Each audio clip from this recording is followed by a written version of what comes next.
Résumé du livre « Comment utiliser les pouvoirs de votre subconscient » Joseph Murphy. Le livre de Joseph Murphy révèle une idée simple mais révolutionnaire. Tout être humain possède en lui une force silencieuse, un mécanisme créatif capable d'attirer des solutions, de transformer les habitudes, d'influencer la santé, de modifier le caractère et de façonner le destin. Cette force, c'est le subconscient. Murphy explique que la plupart des limites humaines ne viennent pas du monde extérieur, mais des pensées intérieures qui dirigent la vie sans que nous en soyons conscients. Comprendre ce mécanisme, c'est ouvrir la porte à une existence plus créative, plus prospère et plus équilibrée. L'auteur insiste sur une vérité fondamentale. Le subconscient ne discute pas, ne juge pas et n'analyse pas. Il enregistre, accepte et exécute. Il fonctionne comme une terre fertile qui fait pousser ce qu'on y plante. Si l'on y dépose des graines de peur, de doute ou de colère, c'est ce qui germera. Mais si l'on y dépose des graines de confiance, de santé, de réussite et d'abondance, le subconscient travaille jour et nuit pour les matérialiser. Murphy démontre que tout changement durable commence par le dialogue intérieur.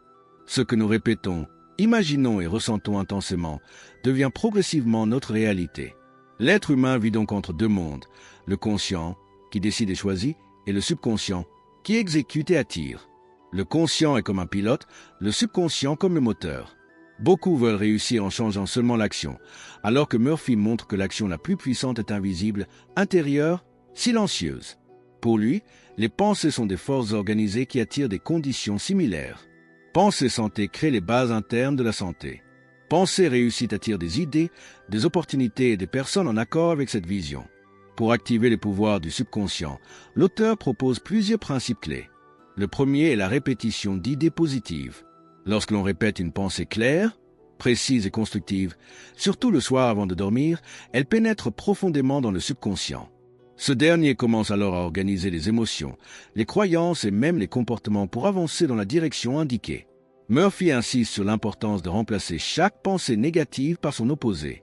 Au lieu de dire « je n'y arriverai jamais », il encourage à affirmer « je suis guidé, je suis capable, je progresse chaque jour ». Un autre principe essentiel est l'imagination. L'auteur affirme que le subconscient ne fait pas la différence entre une image réelle et une image fortement ressentie. Visualiser un objectif de manière vivante crée une empreinte mentale qui pousse l'esprit intérieur à chercher activement des moyens de le réaliser. C'est un procédé utilisé instinctivement par les inventeurs, artistes et champions sportifs. Dans ce livre, Murphy montre comment chacun peut apprendre à visualiser de façon efficace, en se concentrant sur le résultat final, en ressentant les émotions liées au succès et en répétant régulièrement ces images mentales. Le subconscient influence également la santé physique. Murphy partage plusieurs exemples de guérison obtenues grâce à la suggestion mentale. Pour lui, le corps est le reflet de l'esprit, et toute maladie ou faiblesse trouve souvent une racine émotionnelle ou mentale. En convainquant le subconscient que la guérison est possible, en imaginant la santé parfaite et en nourrissant l'esprit de pensées harmonieuses, on renforce les capacités naturelles de récupération du corps. Il ne s'agit pas de nier la médecine, mais d'ajouter une force intérieure qui accélère le processus de réparation. Le livre montre aussi que le subconscient influence les relations. Lorsque l'on nourrit des pensées d'hostilité, de jalousie ou de rancœur, ces vibrations intérieures attirent des situations conflictuelles.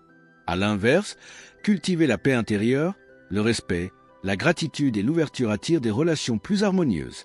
La clé, selon Murphy, est de toujours chercher à maintenir dans son esprit des pensées qui élèvent et non des pensées qui détruisent.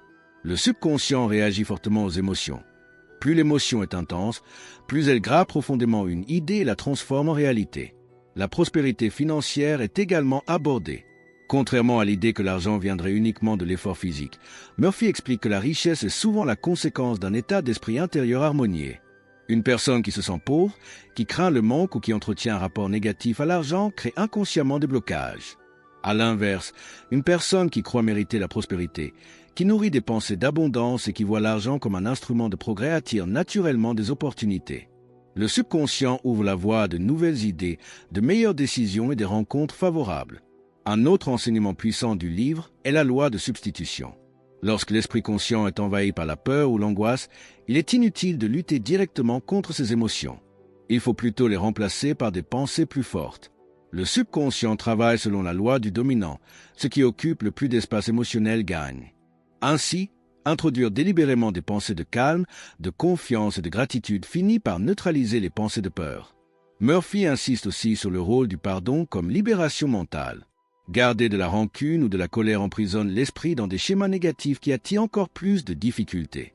Pardonner n'est pas excuser l'autre, mais se libérer soi-même de la charge émotionnelle. Ce processus ouvre la porte à une circulation plus fluide des idées positives et permet au subconscient de fonctionner sans obstruction. Le subconscient est également un générateur de solutions. Lorsque nous faisons face à un problème important, la tendance est de forcer la réflexion, de s'inquiéter et de chercher désespérément une réponse. Murphy propose l'inverse, confier le problème au subconscient et lui demander calmement de produire une solution. En se détendant, en visualisant un résultat positif et en affirmant que la réponse viendra au bon moment, le subconscient travaille en silence et finit par apporter une idée claire, souvent inattendue. Le livre encourage aussi la gratitude active. Remercier à l'avance pour ce que l'on souhaite renforce la conviction intérieure que cela est déjà en route.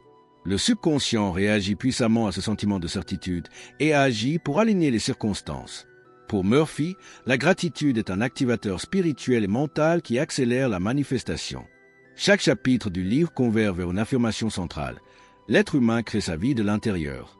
Les circonstances extérieures ne sont que les résultats accumulés de croyances, d'émotions, de pensées répétées et de suggestions passées. Pour changer son futur, il faut commencer par transformer son monde intérieur. De nouvelles pensées créent de nouvelles émotions, qui créent de nouveaux comportements, qui créent de nouveaux résultats.